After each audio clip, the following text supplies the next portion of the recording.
masuk ke sesi yang kedua, di mana sesi yang kedua ini akan sharing kita bersama Ibu Ratra Wulan Sutanti, SSI MSc. Kepada beliau saya persilahkan.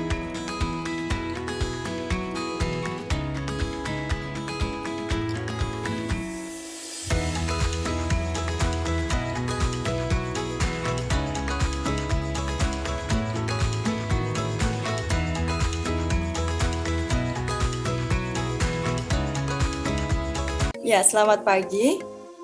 Assalamualaikum warahmatullahi wabarakatuh. Saya mengucapkan terima kasih khususnya kepada panitia pelaksana kegiatan gitu. Kemudian sudah diundang untuk mengisi acara ini gitu ya. Kalau saya dapatnya untuk mengisi materi gitu nanti ya. Semoga tidak berat gitu untuk adik-adik semua gitu ya.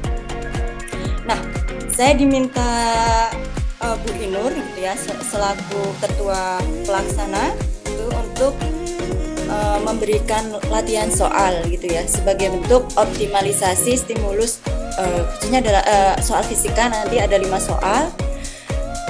Nah, jadi kita tujuannya nanti untuk belajar konsep, tapi sebelum itu saya nanti meminta untuk ke panitia yang ada di sekolah ya untuk membagikan soal ke adik-adik gitu, nanti dikerjakan waktunya sekitar 30 menit. Tapi di bawah santai saja, tidak usah terlalu tegang gitu. Nanti selama selang waktu itu kalau misalnya ada pertanyaan silahkan ditanyakan gitu ya.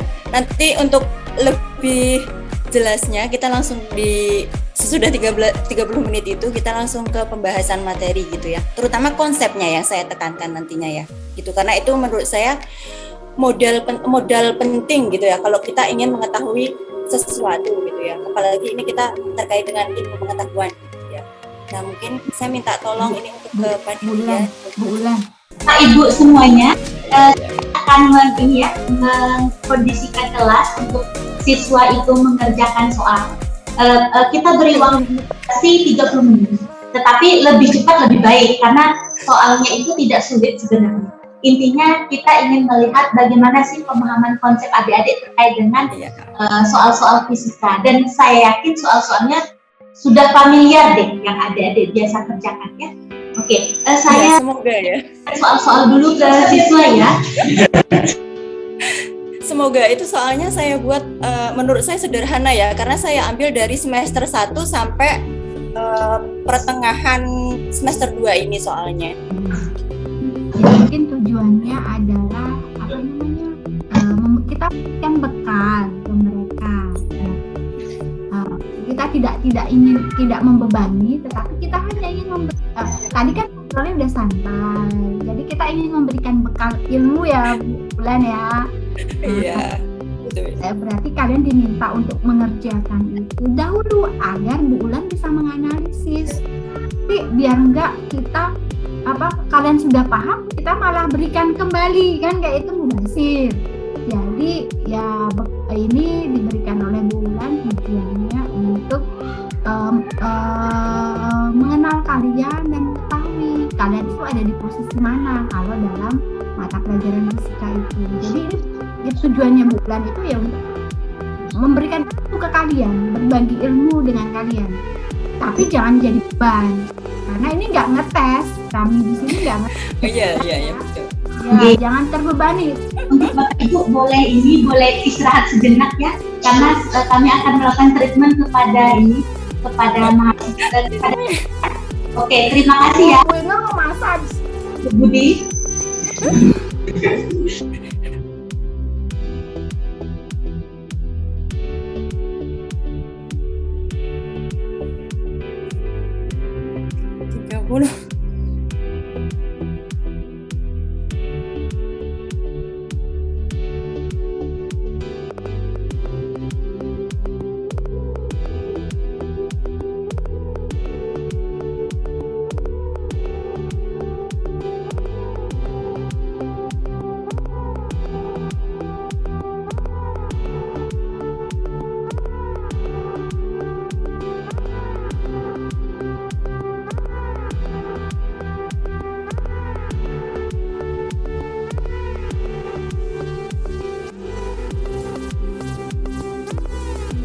Tapi di situ bukan belajar pasti. Bukan kopi.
silakan deh.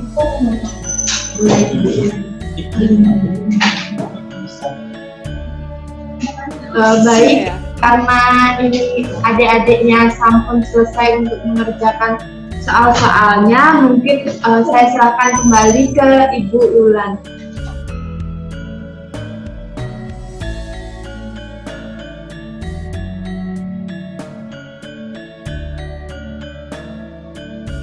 Iya.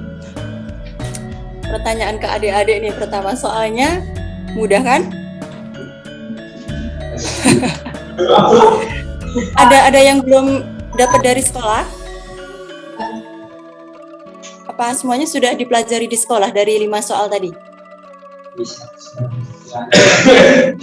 Mana yang belum dipelajari, Mama? Banyak ya yang dipelajari, oke. Belum dapat, Jadi, oh ya. Tidak apa-apa ya. Itu bukan untuk mengukur kemampuan kita, adik-adik juga sebetulnya. Jadi soal ini hanya untuk pelatihan saja gitu ya. Dan yang paling penting dari soal-soal tadi itu sebetulnya konsepnya. Nah, nanti sesudah ini akan ada pembahasan. Jadi harapannya gitu ya, terlepas dari tadi bisa mengerjakan semua atau tidak gitu ya, betul semua atau tidak, itu kan tidak mempengaruhi apapun gitu ya. Yaitu buat bahan adik untuk menilik diri sendiri, kira-kira pemahamannya seperti apa gitu, tapi bukan untuk mengukur kualitas atau kemampuan fisikanya gitu ya.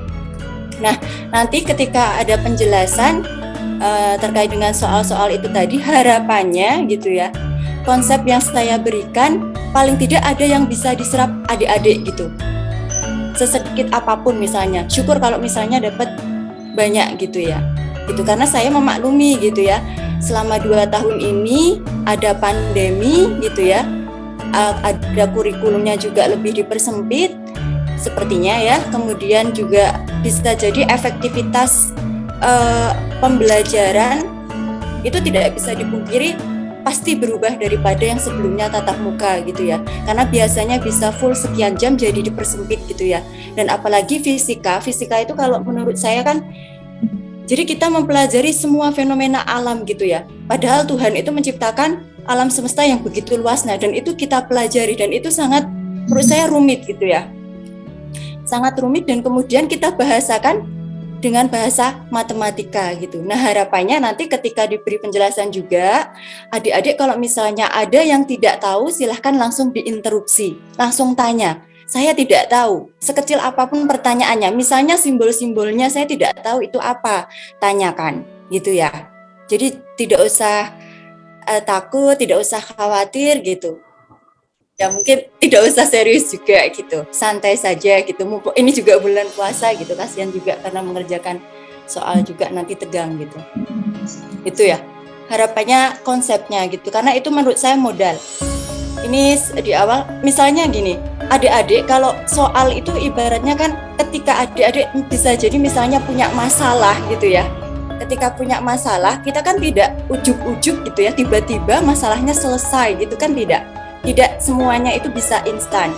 Jadi di sini juga saya buatkan cara cepat, tapi harus melalui pemahaman dulu, konsepnya dulu yang lebih penting. Karena tidak semuanya itu instan. Nah nanti ketika misalnya tadi saya contohkan adik-adik kalau misalnya ada kendala, ada suatu soalan atau masalah gitu ya, itu kan tidak instan langsung dapat selesaiannya. Adik-adik harus tahu masalah saya apa yang saya punya untuk mengerjakan masalah itu. Kita harus tahu permasalahannya apa yang saya punya untuk mengerjakan itu, kemudian kita runut satu-satu masalahnya gitu ya. Baru kemudian bisa jadi kita dapat soalannya, dan soalannya bisa jadi tidak harus langsung betul ya. Kalau matematika kan ajak, misalnya 1 + 1 2. Kalau soalan kita kan bisa jadi tidak begitu. Dan banyak sekali fenomena alam itu yang tidak bisa dapat jawaban secara pasti. Kita hanya mereka-reka saja, menebak-nebak saja gitu ya. Gitu. Ini sudah siap untuk pembahasannya? Sudah ya, kalau sudah siap kita langsung share screen. Ini saya tidak buat presentasinya di PPT tapi pakai PDF. Semoga jelas ya. Kalau ini pas dari sini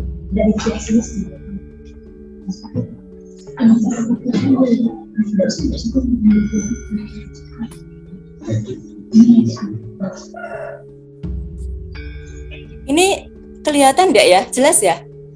Jelas. Oh, jelas ya.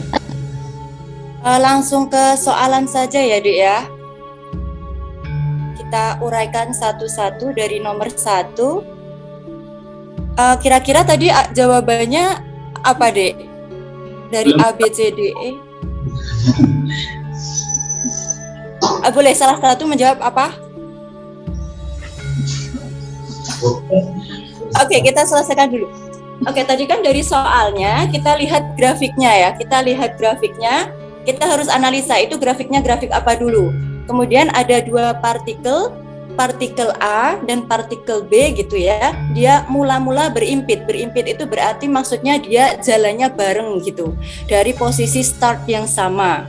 Nah, kemudian dia bergerak sepanjang garisnya lurus. Jadi otomatis ini gerak lurus gitu ya. Apakah nanti GLBB atau GLB kita lihat dari nanti gambarnya gitu ya, dari grafiknya. Nah, ini yang diketahui dari soalnya, ini jarak A itu SA-nya 10 ketika waktu A-nya adalah 4 sekon. Kemudian jarak yang ditempuh B itu adalah 10 juga, 10 meter juga ketika waktunya 8 sekon. Nah, grafik ini, grafik hubungan ST ini sangat jelas sekali karena ini menunjukkan jika kecepatannya konstan. Jadi ini geraknya berupa gerak lurus berubah beraturan. Gitu. Kalau grafiknya ST seperti ini, nah dia V-nya konstan. Maksudnya V-nya kecepatannya konstan. Atau kalau kecepatan konstan itu sama saja percepatannya berarti 0. Dan itu ciri khas daripada, karakteristik daripada gerak lurus berubah beraturan. Oke. Nah, kemudian caranya adalah karena kita ditanya selisih B terhadap A, jadi B ketinggalan berapa terhadap A. Nah, kita harus tahu kecepatannya dulu masing-masing berapa gitu. Kita cari untuk partikel A itu kecepatan gerak lurus beraturan itu persamaannya hanya 1, jarak sama dengan kecepatan kali waktu. Jadi kalau nyari kecepatan atau kelajuan ya jarak atau perpindahan tiap satuan waktu dibagi waktunya, hanya itu saja. Jadi kalau ditanya kecepatan milik A, maka hanya SA per TA. SA-nya tadi 10, waktunya 4, ketemunya 2,5 meter per sekon. Kemudian untuk partikel B, kecepatannya sama, tinggal bagi 10 dibagi 8, 1,25 meter per sekon. Nah, karena kita sudah tahu jaraknya, ditanya ketika dia sudah jalan di 8 detik, maka tinggal masukkan saja karena persamaannya hanya 1 tadi. Jadi jarak A yang ditempuh itu ya VA kalikan T, TA gitu ya. Tapi karena diminta di 8, TA itu sama dengan TB sama dengan T, 8 sekon semuanya. Jadi kita masukkan VA-nya 2,5 kalikan T-nya di 8 sekon, 20 meter per sekon. Nah, partikel B itu 10 meter per sekon. Saya pikir sampai sini ini masih mudah ya, masih jelas.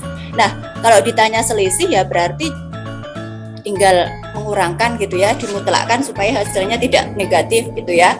Berarti A-nya ternyata ketika di 8 sekon dia sudah 20, jadi lebih dulu daripada B. Nah, B-nya 10, jadi selisih jaraknya adalah 10 meter per sekon. Artinya setelah bergerak tepat 8 sekon, partikel B itu akan ketinggalan A sejauh 10 meter. Nih dari sini sudah kelihatan ya.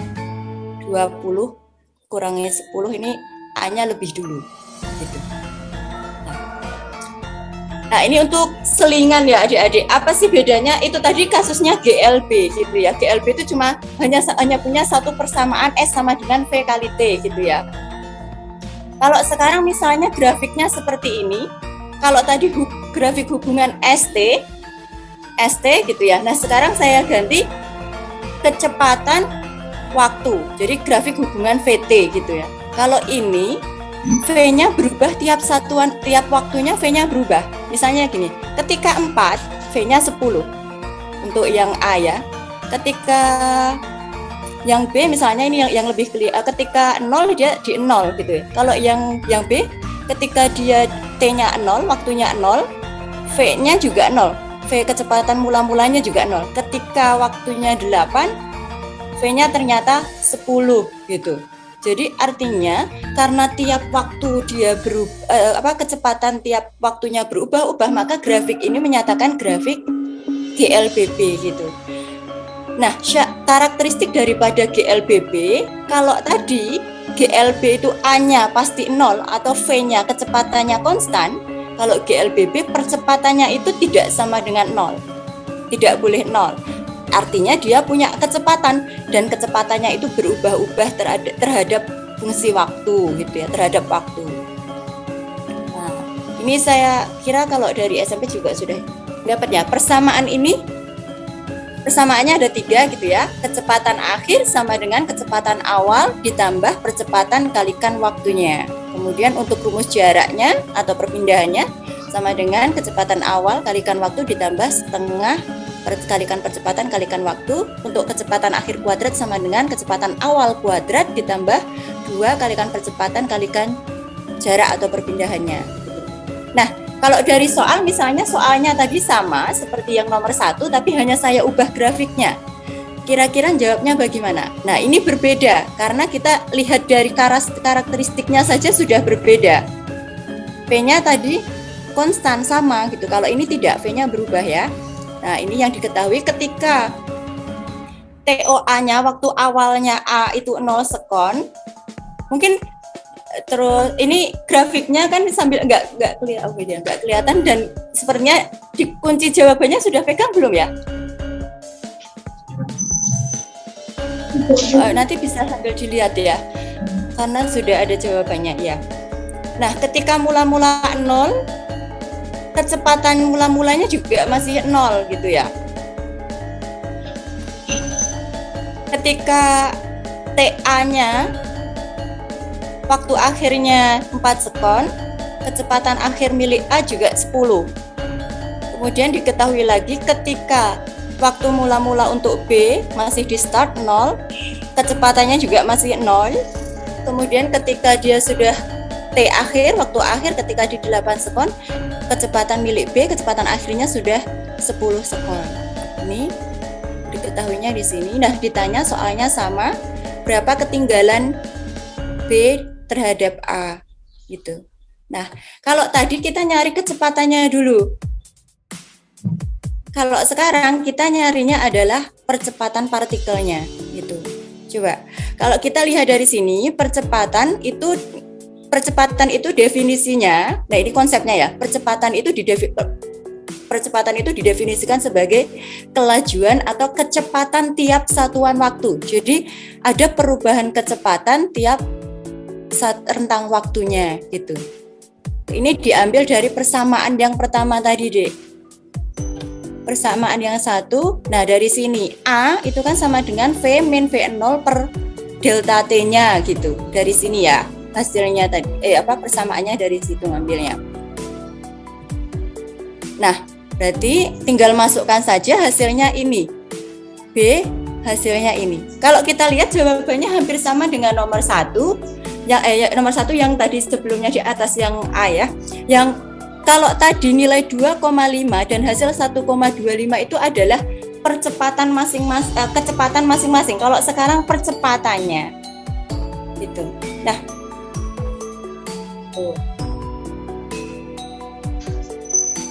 kecepatannya yang konstan ya, di sini tidak 0 itu yang konstan. Nah, kemudian kita langsung bisa nyari jaraknya pakai persamaan yang kedua tadi. Jadi jarak itu ini persamaannya, karena dia ditanya milik partikel A, berarti ini untuk yang A semua. Itu tinggal dimasukkan, nanti hasilnya 80 karena ditanya di waktu ketika 8 sekon. Waktunya sama. Karena diminta di 8 berarti waktu milik A sama dengan waktu milik B sama dengan T. Gitu ya, tetap 8 sekon semua dimasukkan. Nah, ternyata dari sini sudah kelihatan bahwasanya ketika di 8 sekon, 8 detik gitu ya, partikel A ternyata sudah jauh lebih dulu sejauh 40 meter daripada partikel B. Gitu. Sampai nomor 1 sini jelas tidak ya, Dik? Atau ada yang ditanyakan? Atau bingung nggak? Ada yang nah jawabannya tadi yang pertama kan C, 10 meter. Ada yang betul nggak? Angkat tangan bisa.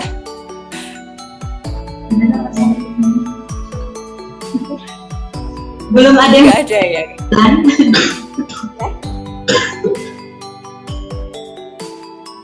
Oh nggak ada ya, oke.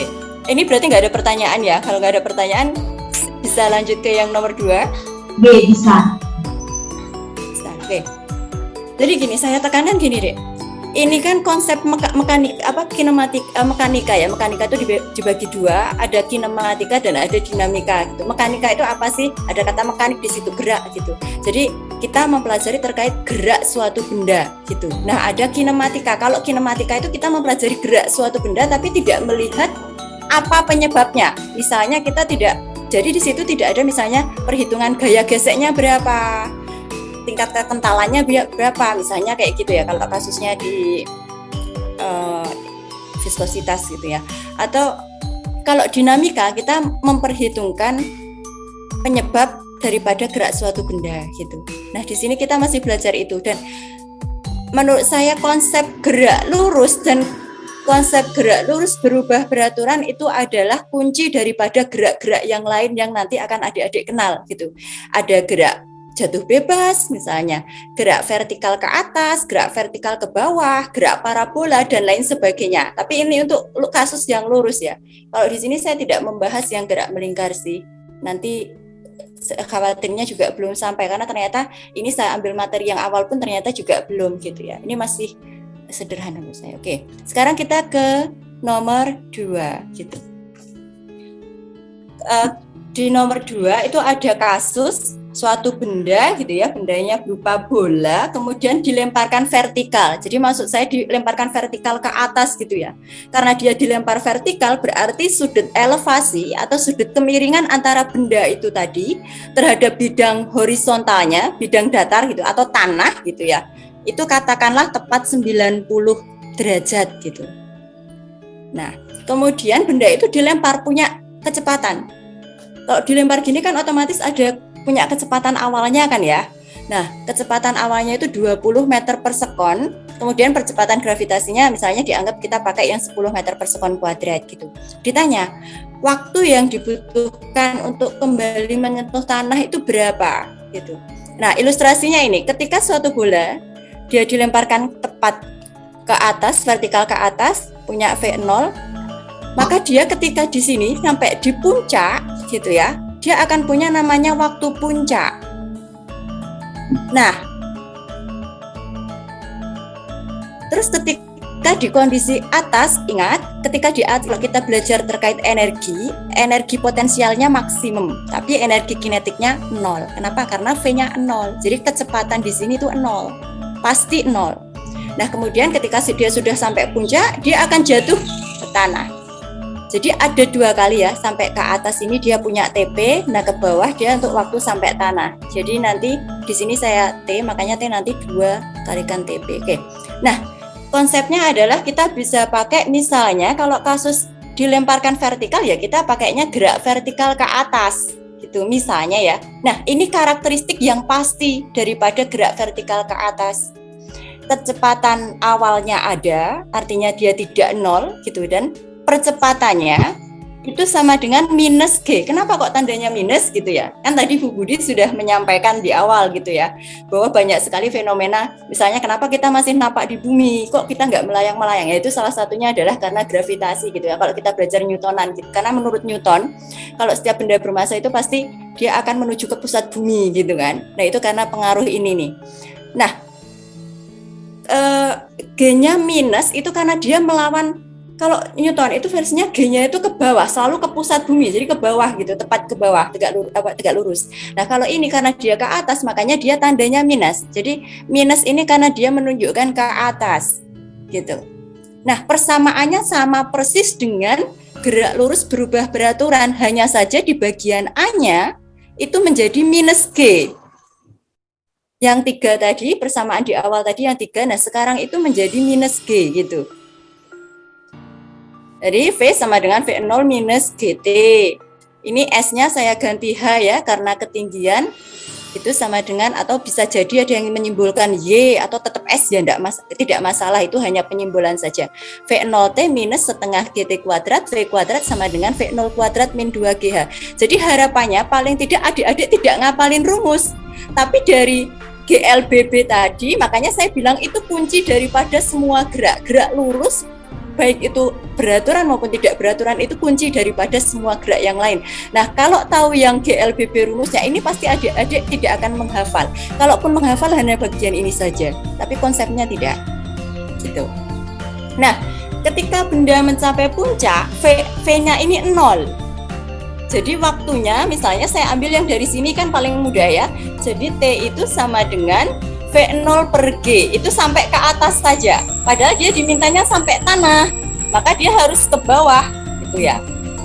Berarti kan 2 kali TP-nya, 2 kali daripada waktu yang dibutuhkan benda itu untuk mencapai puncak. Jadi tinggal masukkan saja, gitu. Nah ini cara cepatnya ini Dek. Tapi kan kita harus, kalau tahu konsepnya kan, oh kita tidak menghafal, kita tahu ternyata dari sini. Karena implikasi dari ini tadi, V-nya 0 karena dia mencapai titik tertinggi gitu. Nah, jawabannya 4 sekon gitu ya. Jawabannya berarti D gitu ya. 4 sekon yang D gitu. Apakah ada cara lain juga? Misalnya adik-adik lupa nih kalau konsepnya gerak vertikal. Bisa juga misalnya dengan konsep gerak parabola. Apa sih gerak parabola itu? Gerak parabola itu gerak perpaduan antara GLB dan GLBB. GLB-nya itu yang sepanjang sumbu X, arah horizontal. Sementara kalau GLBB itu yang arah vertikal gitu ya. Naik turun yang vertikal gitu. Nah, dicirikan dengan adanya sudut elevasi antara benda itu terhadap bidang datarnya gitu ya. Tuh, nah itu namanya gerak parabola gitu.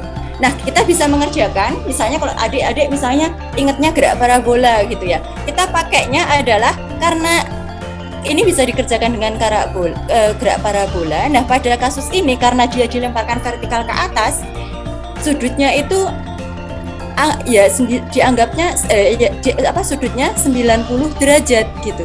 Karena tadi vertikal. Paham ya? Kan jadi tegak lurus gini kan? Jadi sudut di sininya kan 90 gitu. Nah, adanya syarat 90 ini kemudian akan mereduksi persamaan gerak parabola menjadi persamaan pada gerak vertikal ke atas. Gitu. Nah, ini saya tunjukkan grafiknya sebagai berikut ya. Nah, ini gerak parabola.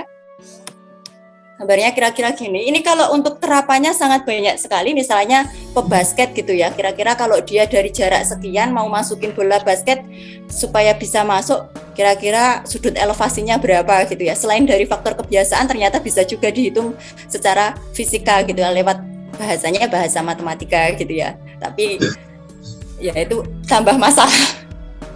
Gitu. Nah ini ya, jadi misalnya ada suatu benda, dia dilempar gitu ya, lemparannya bentuk parabola gitu ya, sebenarnya enggak namanya gerak parabola gitu ya, bentuknya lintasannya kayak gini gitu ya. Nah ini nanti dia jatuh di titik terjauhnya di B ini, dari misalnya pusatnya misalnya katakanlah O gitu ya. Ini kasusnya misalnya kayak nembak peluru panahan kayak gitu juga bisa, itu juga konsepnya pakai seperti ini. Cirinya ada ini sudut elevasinya atau sudut kemiringannya antara bendanya terhadap bidang horizontalnya gitu. Nah, yang searah sumbu X ini tadi itu nanti kan GLB. Jadi kita pakai persamaan gerak lurus beraturan nanti. Kalau yang ke sini arah ke atas itu pakainya GLBB gitu. Nah, kalau pada kasus ini kita lihat misalnya ini benda kan dilempar tadi ya. Ketika di sini di titik awalnya O, maka benda itu kita uraikan saja vektornya. Ya kan? Vektornya misalnya ini berarti dia punya kecepatan sebesar VO, VO-nya tidak 0 ya, ada. Maka ke arah sumbu X-nya adalah VOX. Yang besarnya adalah V0 cos theta. Nih. Sedangkan ke arah V0Y karena dia ada pengaruh gravitasi, maka dia muncul ini V0Y-nya kalau ini belum ya karena masih di start 0, jadi V0 sin theta karena yang sini cos kan samping miring ya, cos. Kalau untuk yang sini berarti sin gitu ya, kebalikannya. Kemudian ketika misalnya itu kan masih ketinggiannya di titik 0, ketinggiannya Y-nya masih 0. Bagaimana kalau misalnya dia punya di ketinggian tertentu gitu ya, tapi belum maksimum. Nah misalnya ini dia punya kecepatan V gitu ya, saya namakan V karena V ini beda dengan ini tadi yang mula-mula. Nah ini diuraikan lagi ada Vx sama dengan dan Vy. Nah Vx-nya ini sama. Vx-nya itu V0 cos theta. Jadi Vx itu masih sama dengan Vx itu sama dengan V0x sama dengan V0 cos theta. Sementara untuk Vy-nya karena dia sudah berada di ketinggian tertentu, dia terpengaruh percepatan gravitasi gitu. Jadi muncul di sini Vy-nya adalah V0 sin theta min gt atau singkatnya V0y. Jadi kecepatan pada arah sumbu y gitu ya, V0y min gt atau V0 sin theta min gt gitu. Kemudian misalnya ini di sini sudah sampai di ketinggian maksimum gitu ya, sama dengan konsep yang sebelumnya tadi. Ketika di ketinggian maksimum, kecepatan arah sumbu y-nya ketika dia mencapai y maksimum itu 0. Tapi yang arah x-nya mendatarnya itu tidak 0, artinya ada kecepatan searah sumbu x-nya. Gitu. Nah ini ketinggian maksimumnya ya. Kemudian ketika ini saya nggak uraikan lagi, ini intinya benda jatuh sampai di titik terjauhnya. Nah kalau di sini ini benda misalnya di posisi hanya setengah daripada titik terjauhnya. Nah ini misalnya kalau posisi ketika dia mencapai y tertentu tetapi bukan y maksimum gitu ya. Mungkin ya susah guys. Nah jadi gini. Tadi kuncinya ini juga GLBB dan GLB gitu ya. Kalau GLB itu kan persamaannya hanya satu, X sama dengan VT gitu ya. Tapi karena ininya ada hubungannya dengan koordinat gitu ya, ada yang searah X, ada yang searah Y gitu. Nah, ini kan tadi Vx gitu ya. Jadi X sama dengan Vx, kecepatan arah sumbu X kalikan T-nya. Karena GLB-nya searah sumbu X. Jadinya ada X sama dengan V0 cos theta kalikan T. Hanya ini. Satu. Kemudian untuk yang sumbu Y, GLBB, ingat tadi tiga persamaan gerak GLBB ya. Nah, bedanya hanya di sini. Ini muncul sin theta. Sin theta. Ada sin kuadrat theta karena tadi dikuadratkan V0 kuadratnya. Karena nilai Vy-nya tidak sama dengan V0Y, tapi V0Y-nya nilainya V0 sin theta. Jadi V0 sin theta di sini munculnya karena V0Y-nya senilai dengan ini. Gitu. Nah, ketika benda mencapai puncak, Vy max-nya di sini itu 0. Konsekuensinya adalah ininya 0 sehingga kita dapatkan waktu ketika mencapai puncak itu adalah V0 sin theta min G. Sama seperti tadi, tapi kalau tadi kan V0 per G, sekarang V0 sin theta per G gitu ya. Kalau kita masukkan sinnya 90, ini akan tereduksi ke persamaan gerak vertikal ke atas tadi, karena sin 90 itu kan 1. Kalau ini 0, jadinya kita nggak mandang yang searah sumbu X-nya gitu.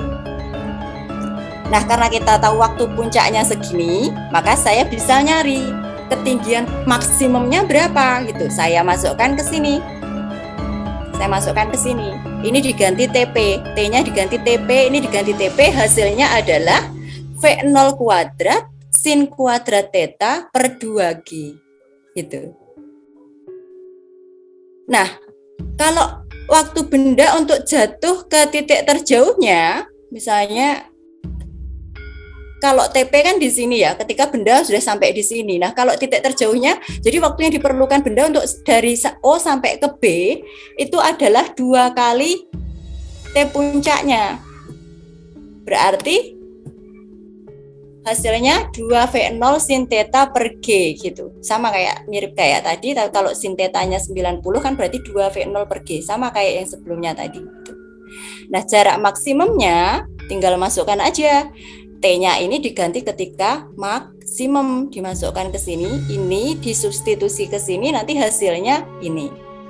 Nah, kalau jarak hanya ketika sampai di ketinggian maksimum aja, itu separuhnya dari X max-nya. Jadi maksudnya jarak OA itu berapa gitu ya. Kalau cuma di tengah-tengah sini ketika dia mencapai Y maksimum.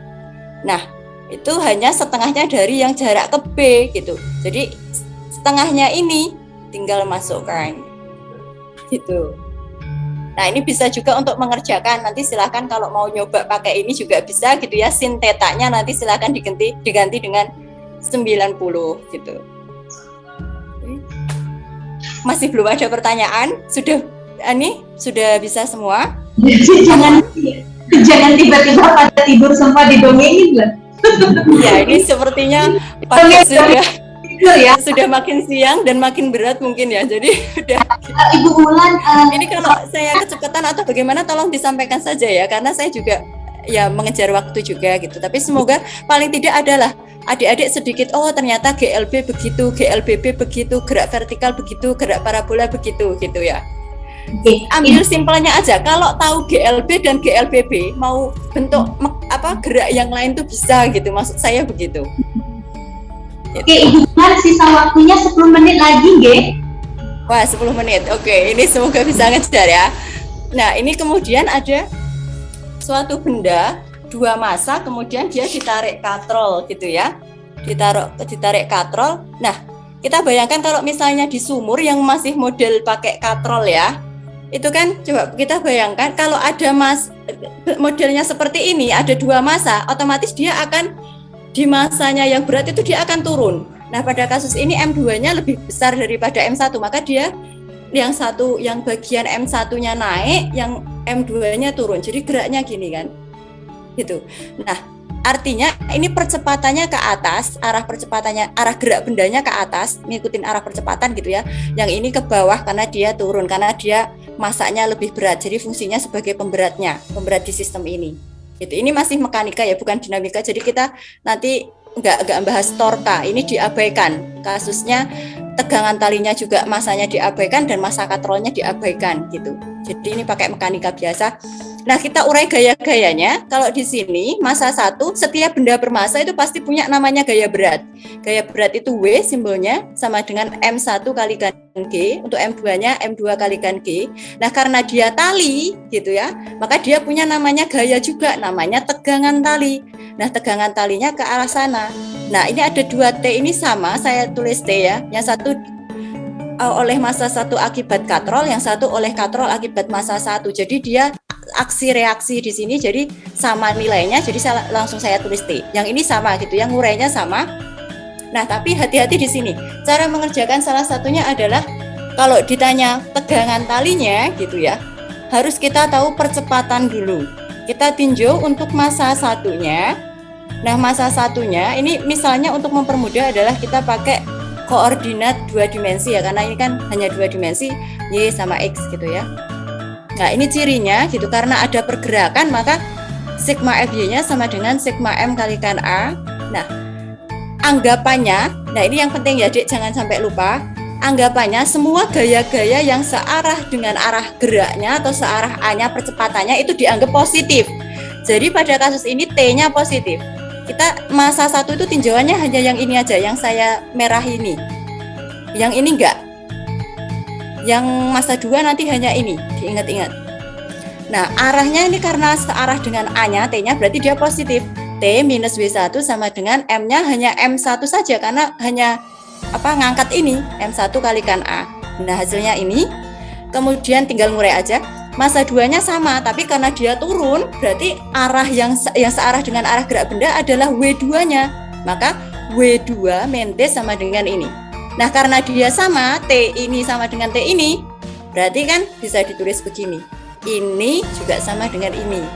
Gitu. Nah, nanti dapat, nah ini rumus cepatnya ini Dek. A-nya, percepatannya itu kalau mau rumus cepat tinggal gini. siapa yang berat, massa yang berat ini ya. Tadi massanya 3 gitu ya. Berarti 3 kali 10, 30 kurangi 20, W2 min W1 bagi massa 1, ya, jumlahkan massanya. Kalau kasus sistemnya kayak gini. Ketemu A-nya berarti 30 kurangi 20 dibagi 2 plus 3, 5. Hasilnya 2 meter per sekon kuadrat. Nah, sekarang kita tahu berarti tegangan talinya tinggal saja masukkan ke salah satu persamaan, entah ke sini boleh atau yang ke sini boleh. Hasilnya adalah 24 Newton gitu ya.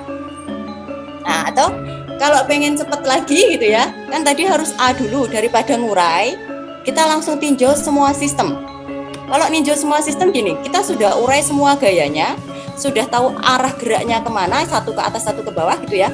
Kita ninjau.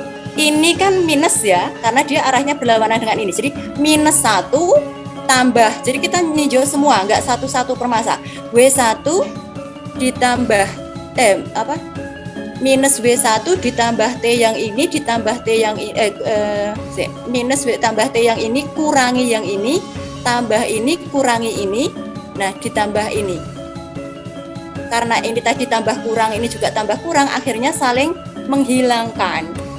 Jadi dia 0, jadi sisanya hanya tinggal min W1 tambah W2, artinya A-nya hanya W2 per W1 dibagi yang bagian kanan. Nah, bagian kanannya karena kita ninjau seluruh sistem, masanya ada 2, M1 sama 2. Jadi langsung ditambah M1 plus M2. Jadi ini lebih cepat kalau pengen cara cepatnya, tapi konsepnya seperti itu tadi caranya. Cara mengerjakan. Konsepnya ya salah satunya sumur ya, sumur katrol gitu. Jadi saya langsung lanjut ke 4 ya. Ada suatu bejana berisi air, massa airnya 200 dan sebagainya gitu ya. Nah, ada es dicampur dengan air, tapi esnya itu suhunya minus di sini dan airnya, ini catatannya ya, suhunya kalau esnya kurang dari 0, airnya kurang dari 100 derajat Celcius, artinya dia dalam kondisi belum mumpal, belum mendidih ya, belum mendidih. Jadi masih wujudnya air. Nah, ini penggambarannya kayak gini. Ini misalnya, ini grafik kalor ya. Ini kalau adik-adik, jadi grafik ini ada maknanya adik-adik. Grafik ini menunjukkan, ini kan kasusnya tadi es dicampur dengan air gitu ya. Nah, dia di minus 10. Nah, sampai ke sini 0 gitu. Nah, di sini ada begini ya. Kemudian dan lain sebagainya nanti bisa dilihat gitu. Nah, adik-adik ini grafiknya ngomong sama ini grafiknya memberikan kita informasi. Dia tidak hanya sekedar kita nulis mengerjakan selesai gitu bukan ya. Ini maksudnya adalah ketika di AB, CE atau CD, DE gitu ya, CE gitu ya, dan GH ini saya tambah. Ini hanya untuk tambahan saja, misalnya dia sudah airnya mendidih juga lewat dari 100 derajat gitu. Nah, yang saya tunjuk tadi AB, CE, GH, di situ ada perubahan suhu, tapi tidak ada perubahan wujud. Jadi ketika ada perubahan suhu, zatnya wujudnya tetap. Tapi berbeda dengan BC, FG. Nah, di sini ini terjadi perubahan wujud, tetapi suhunya nggak ada suhu di situ ya. Artinya suhunya tetap suhunya ada, suhunya 0 gitu ya. Kalau di sini tetap 100. Artinya suhunya tetap. Artinya apa? Ketika suhunya berubah, zatnya tetap. Ketika zatnya berubah, suhunya tetap. Maksudnya begitu. Nah, makanya di sini kalau di bagian yang begini nih ya, yang datar, ini kita pakainya nanti kalor laten. Jadi banyaknya kalor yang dibutuhkan untuk mengubah zat gitu ya, 1 gram atau 1 kilogram benda gitu. Kalau di sini pakainya kalor jenis gitu ya. Kalor jenis itu banyaknya kalor yang dibutuhkan untuk menaikkan 1 derajat Celcius setiap 1 gram atau 1 kilogram zat gitu. Tergantung dia kalornya dalam satuan kalori atau dalam satuan joule gitu. Nah, setelah dari grafik ini kan kita hanya fokus pada yang saya kotakin saja. Dari sini kita tahu ternyata setelah dicampurkan kan kita tidak ditanya berapa suhu campurannya. Suhu campurannya ada di sini di TD. TD ini suhu campuran.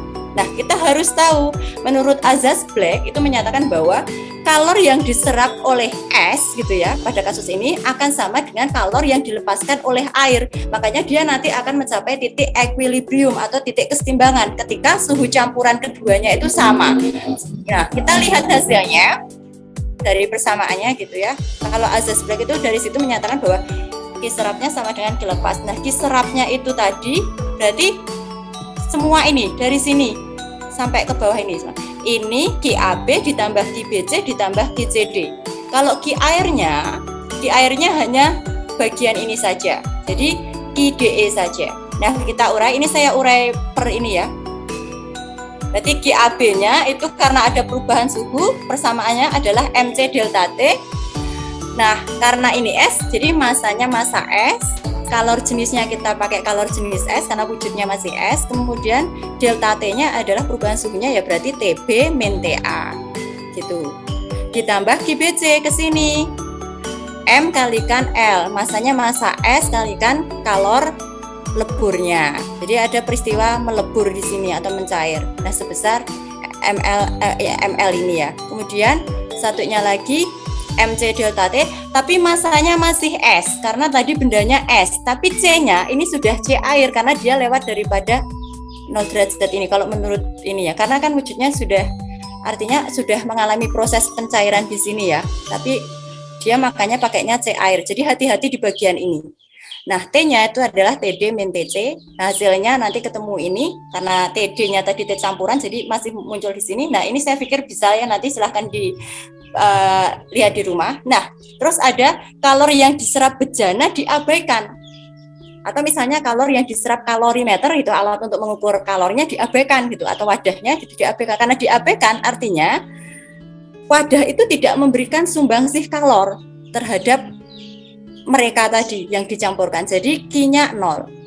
Nah, sementara kalau Q yang dilepas oleh air itu M air kalikan C air tadi hanya satu ya. Ini tinggal dimasukkan ke persamaan azas Black. Intinya dia menyatakan jumlahan daripada kalor serap itu sama dengan jumlahan daripada kalor lepas. Tinggal dimasukkan. Nah, hasilnya ternyata T campurannya adalah 25. Kalau begitu artinya S itu sudah cair semua karena kan dia perubahan wujud mencairnya kan tadi di 0 derajat kan di situ. Nah, karena dia T campurannya ketemunya 25, artinya dia sudah jadi jadi air semua. Dia sudah mencair dan jadi air semua, dan suhu kesetimbangannya adalah ketika di 25 derajat Celcius ini. Gitu maksudnya. Gitu. Nah, ini saya buatkan persamaan cepatnya juga, tapi dipahami konsepnya kayak tadi. Saya tidak menuliskan caranya gimana, tapi ini khusus ya, kasus khusus ketika misalkan pencampurannya antara es, suhunya, nah ini yang penting, suhunya kurang dari 0 derajat Celcius dan air dia belum mendidih, jadi masih di bawah 100 derajat Celcius gitu ya. Nah, suhu campurannya adalah ini kalau misalnya kalor bejana atau kalor wadah, atau misalnya kalau kasusnya kalorimeter, ya kalau kalorimeternya 0 gitu ya. Nah, nanti ini, jadi persamaan di atas tadi bisa pakai ini. Nanti silakan dibuktikan. Nah, kalau misalnya dia tidak diabaikan, persamaan cepatnya ini. Jadi nambahnya di bagian ini, yang atas sama yang bagian bawah ini. Nah, Ki bejana itu sedikit berbeda ya. Jadi kalor bejananya, wadahnya itu nanti adalah C besar bejana, ini adalah kapasitas kalor. Jadi kalor yang banyaknya kalor yang dibutuhkan untuk menaikkan 1 derajat Celcius aja gitu. 1 derajat untuk menaikkan suhu sebesar 1 derajat Celcius. Nah, delta T-nya hati-hati karena dia wadah es. Dia berarti kalau tadi kan ada yang landai, ada yang dia dari A langsung sampai ke sini ke T campurannya. Berarti langsung TD min TA. Perubahan suhunya begitu. Nah, nanti silakan di ini lagi gitu ya. Nah, ini terus. Kemudian untuk yang soal nomor 5, ini perambatan kalor secara konduksi. Jadi perambatan kalor itu kan energi yang berpindah. Kalor itu kan panas ya. Panas itu kan energi yang berpindah karena di situ ada perubahan suhu gitu. Kalau nggak ada perubahan suhu ya nggak bisa gitu. Nah, perambatan kalor itu sendiri ada 3. Kalau kita dari SMP atau SD sudah kenal, ada konduksi, konveksi, dan radiasi gitu ya. Kalau radiasi tanpa zat perantara, konduksi artinya dia pancaran gitu ya, pancaran sinar matahari misalnya kita nggak dekat sama matahari, kita jauh aja kita merasakan panas gitu ya, sumuk misalnya kayak gitu. Nah, konduksi itu dia butuh perantara tetapi tidak diikuti perambatan zat perantaranya. Kalau konveksi dia butuh zat perantara dan diikuti perambatan zat perantaranya. Kalau konduksi kasusnya hantaran logam ya, karena logam kan punya tingkat konduktivitas yang tinggi gitu. Kalau konveksi itu kasusnya aliran air misalnya. Kalau misalnya kita lihat air itu kan mumpal, ada kayak apa ya begitu ya, kayak ada alirannya air, dan itu nggak sembarangan sih kalau digambarkan gitu. Nah, perambatan kalor secara konduksi itu dipengaruhi oleh beberapa hal gitu ya. Rumusnya H gitu ya, saya sebut H itu adalah Q per T, kalor tiap satuan waktu. Nah, ini ada persamaannya, dia dipengaruhi oleh tingkat konduktivitas bahannya, logam ya, kemudian luas permukaannya dan perubahan suhunya per ketebalan atau panjang daripada batangnya gitu. Kalau kasusnya ini ada 2 batang semacam ini. Karena di sini nih, ini kan yang suhu tinggi ya, ini suhu rendah. Kalau misalnya dia dipanaskan, itu kan akan terjadi perambatan dari suhu perambatan kalor dari suhu tinggi ke suhu rendah gitu ya.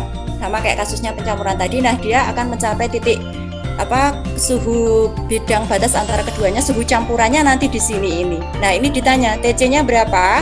TC-nya adalah persamaannya pasti ini.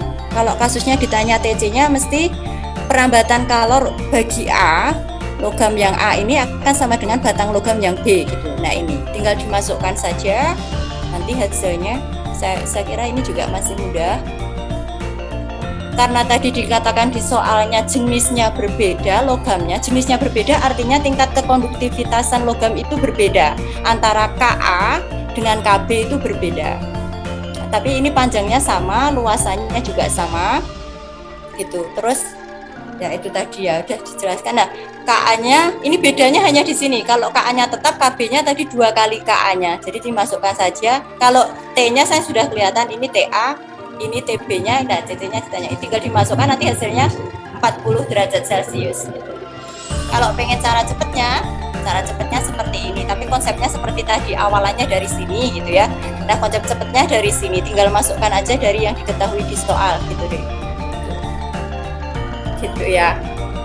Ya sepertinya itu yang bisa saya sampaikan. Ini mohon maaf ya, jadinya serius gitu ya, karena ya mungkin berat buat adik-adik gitu ya. Mohon maaf ya kalau misalnya terlalu berat gitu sampai mikirnya sepaneng gitu ya, tegang gitu ya.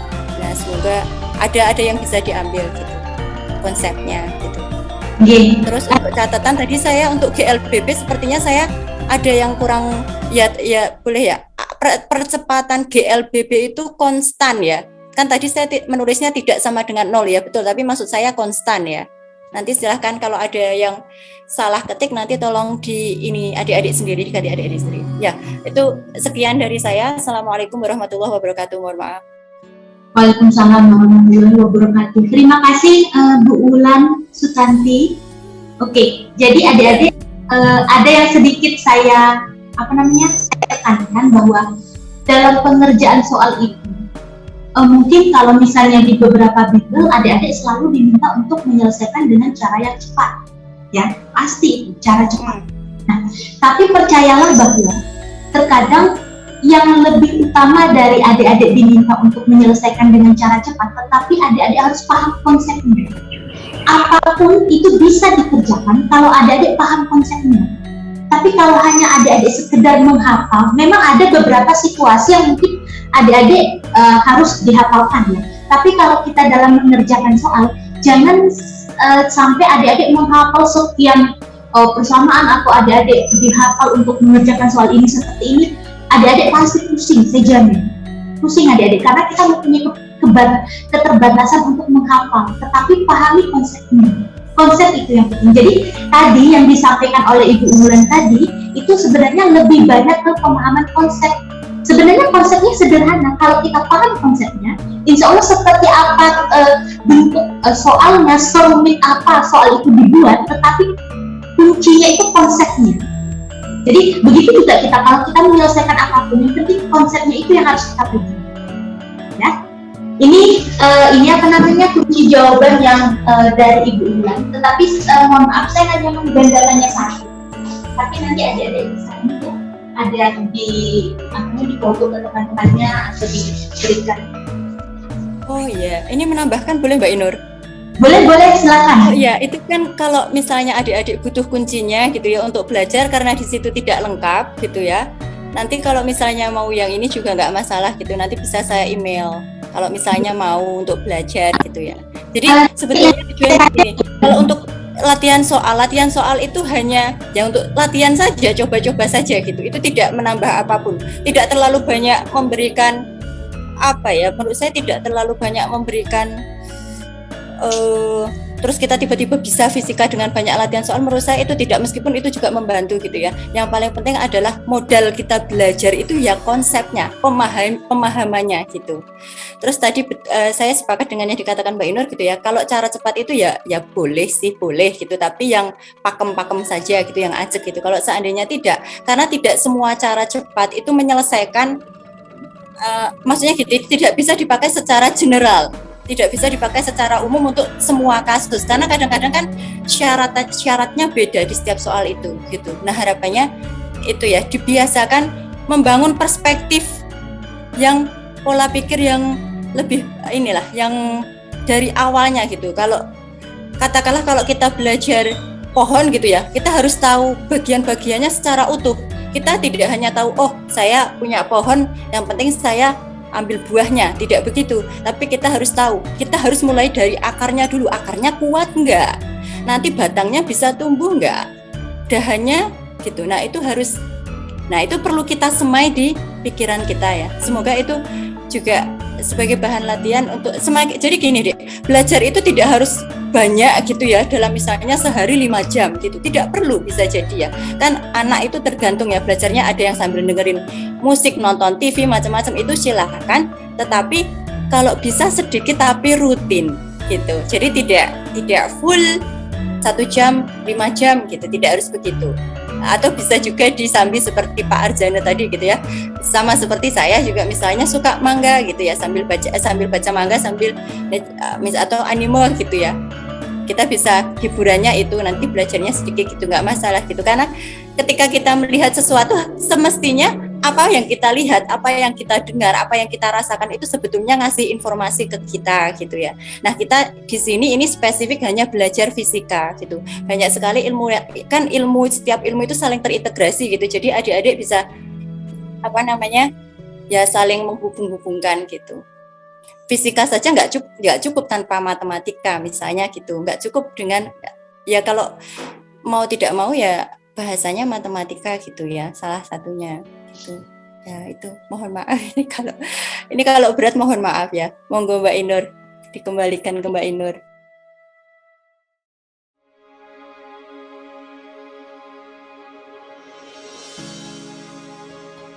Jadi, terima kasih Bu Ulan atas pemaparan yang cukup panjang terkait dengan bagaimana penyelesaian konsep-konsep penyelesaian soal-soal fisika dengan yang sebenarnya sudah diberikan oleh guru-guru kita selama kita belajar ya. Intinya itu konsep yang kuat ya. Kalau misalnya seperti pohon, kalau misalnya kita lihat saja deh, kalau jenis pohon akar tunggang dengan akar serabut, kita bisa melihat mana pohon yang dapat dikatakan dia kuat, kokoh, bertahan dengan tiupan angin yang sangat lebat kan? Kita bisa melihat seperti itu. Jadi mungkin itu yang saya utarakan juga Bu Ulan. Saya terima kasih sekali atas pencerahannya. Oke, saya kembalikan ke moderator. Terima kasih. Baik, terima kasih untuk Bu Ulan. Materi dari Bu Ulan semoga bisa bermanfaat nantinya untuk adik-adik kedepannya.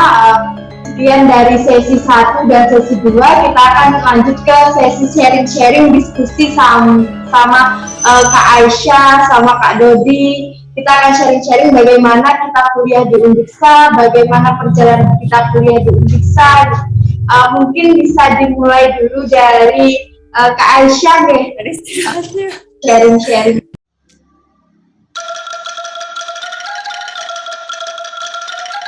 Baik, disampaikan terima kasih kepada Kak Putri atas kesempatannya.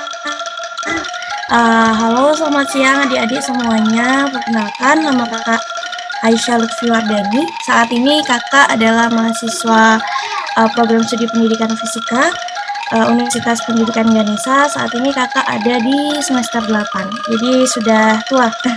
Nah, mungkin untuk sharing, kakak mungkin bisa cerita beberapa hal yang sempat kak lakukan gitu ya, baik itu kegiatan maupun momen-momen yang sempat kakak alami selama berkuliah di program pendidikan fisika. Jadi ada beberapa momen yang bisa kakak sharing ke adik-adik. Yang pertama itu tadi sebelumnya kan Bu Budi sudah sempat cerita gitu bahwa di pendidikan fisika selain kita belajar fisika, kita juga belajar tentang pedagogik, yaitu cara mengajar dan lain sebagainya. Selain itu, di pendidikan fisika itu juga terdapat beberapa mata kuliah pilihan. Salah satunya adalah mata kuliah fisika robotik. Dan kebetulan kakak mengambil mata kuliah tersebut. Jadi di semester, kalau tidak salah di semester 5, kakak mengambil mata kuliah fisika robotik, dan di sana kakak mendapat pengalaman yang sangat luar biasa, karena walaupun saat itu kita kuliahnya daring, kakak bersama teman-teman kakak yang mengambil mata kuliah fisika robotik itu berhasil membuat robot pada saat itu. Jadi kalau adik-adik tertarik pengen lihat bentuk robotnya seperti apa, boleh nonton di YouTube kakak. Jadi bisa dicari, ini promosi sekalian nggak apa-apa ya, ya Ibu ya.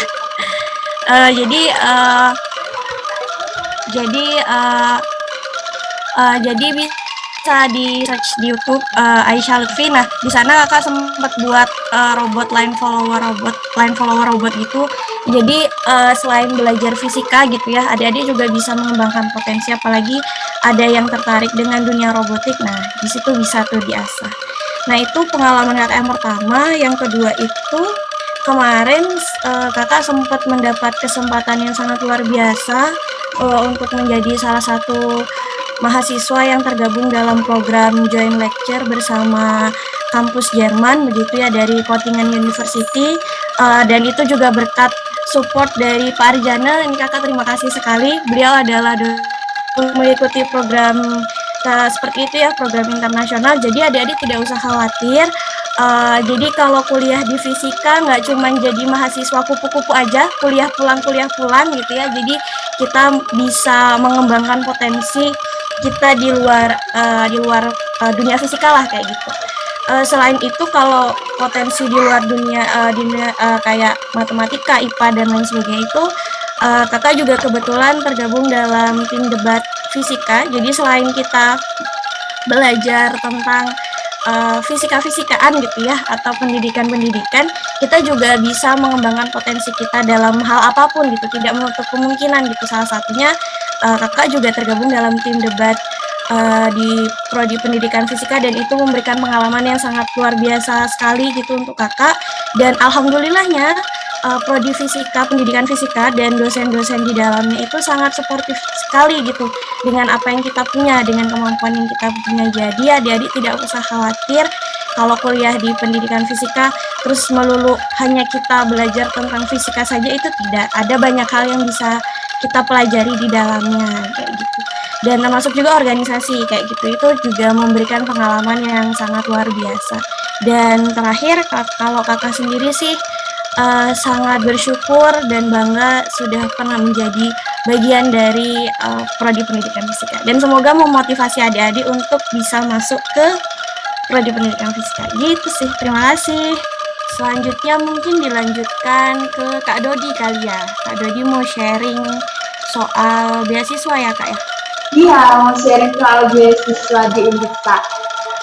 Apalagi Kak Dodi ini dari jauh ya Kak Aisyah ya, dari jauh-jauh ke Universitas Pilihan. Iya, silakan Kak Dodi nih, mau sharing ke adik-adik.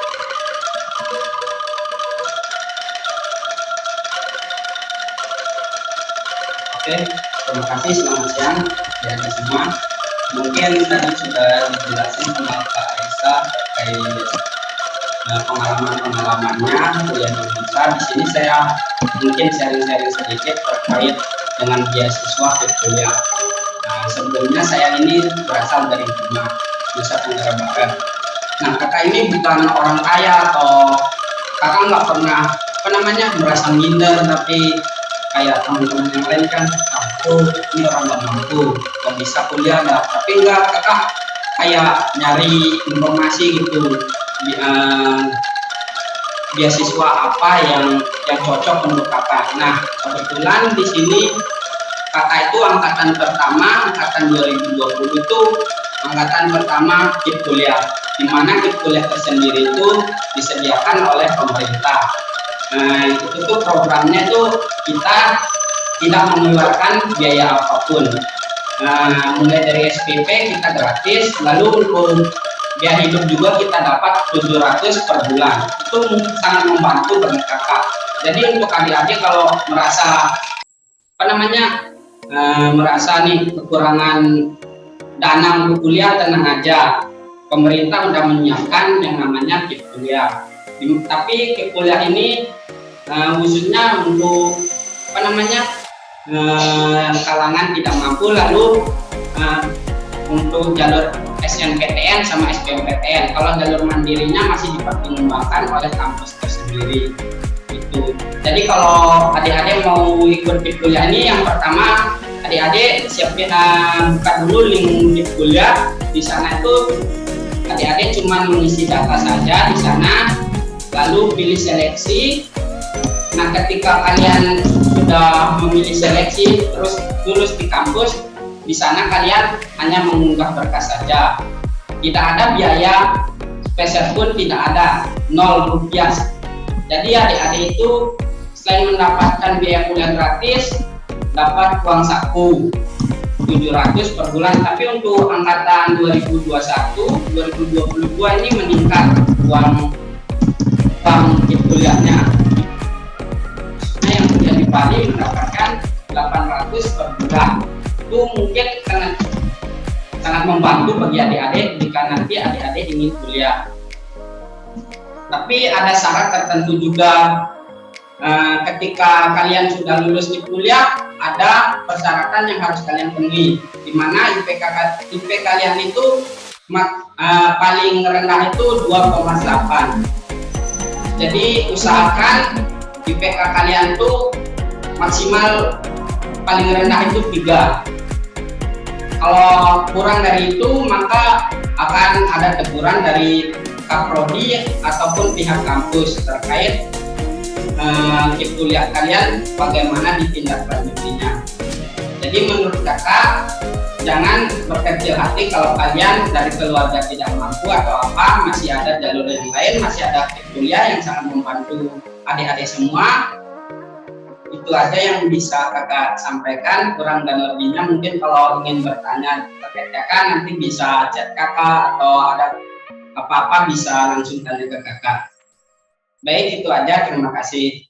Baik, terima kasih untuk Kak Dodi. Semoga nanti adik-adik jangan khawatir mau kuliah di Undiksa karena biaya mahal, masih ada banyak beasiswa di Undiksa yang bisa diraih adik-adik.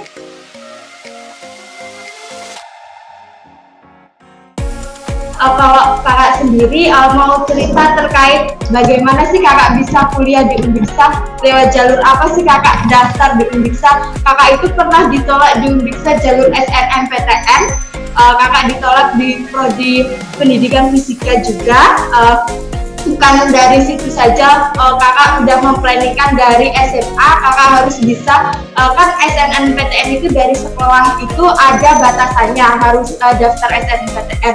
Jadi di situ kakak udah dapat kesempatan daftar SNMPTN, ternyata kakak ditolak di universitas. Kakak nggak nyerah sampai di situ, masih ada jalur lain untuk daftar di Undiksa, masih ada SBM. Kakak coba tes di SBM, ternyata kakak lolos di Pendidikan Fisika Undiksa.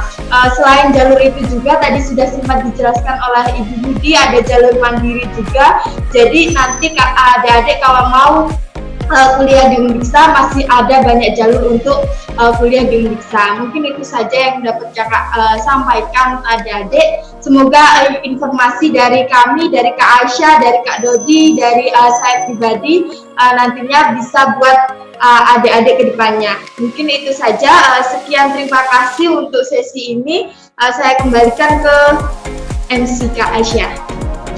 Baik, terima kasih pada Kak Putri selaku moderator yang sudah membersamai kita selama beberapa jam ini.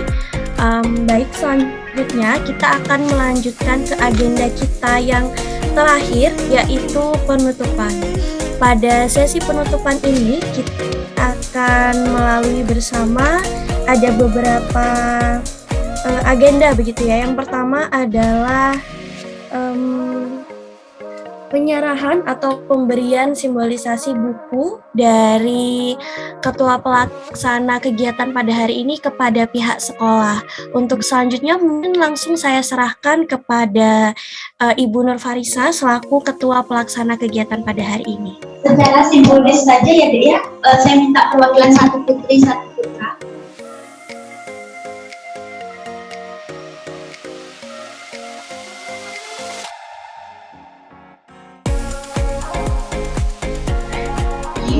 Tapi dia kena cahaya, misalnya enggak.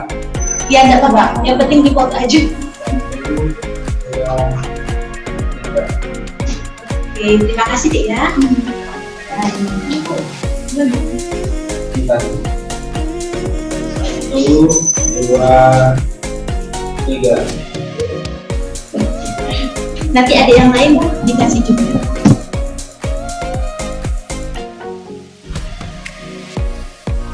Baik, itulah tadi penyerahan buku secara simbolis dari ketua pelaksana kegiatan pada hari ini ada adik-adik peserta kegiatan hari ini. Untuk selanjutnya, baik Ibu, Bapak, dosen, narasumber pada hari ini, untuk adik-adik peserta telah kita lewati bersama rangkaian demi rangkaian acara pada hari ini.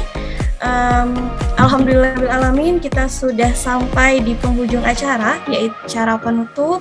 Mohon izin untuk memimpin penutupan acara pada hari ini dengan membaca hamdalah bersama-sama. Alhamdulillahirrahmanirrahim. Terima kasih atas waktunya. Terima kasih kepada Bapak, Ibu, dosen, narasumber kita pada hari ini. Terima kasih kepada adik-adik semua peserta pada hari ini, serta teman-teman panitia yang sudah mempersiapkan kegiatan ini sehingga bisa berjalan dengan lancar. Akhir kata, saya selaku pembawa acara mohon maaf yang sebesar-besarnya apabila terdapat kesalahan kata baik yang disengaja maupun yang tidak disengaja. Saya tutup dengan wassalamualaikum warahmatullahi wabarakatuh. Om Santi, Santi, Santi. Om, selamat siang. Terima kasih Bapak Ibu. Ya, atas bantuannya yang sangat luar biasa, sehingga kegiatan ini bisa berjalan sesuai dengan yang kita inginkan. Terima kasih ya, Pak Arjana, Bu Budi, dan Bu Ulan. Oke, sebelumnya saya minta adik-adik untuk mengisi angket ya sebelum ya.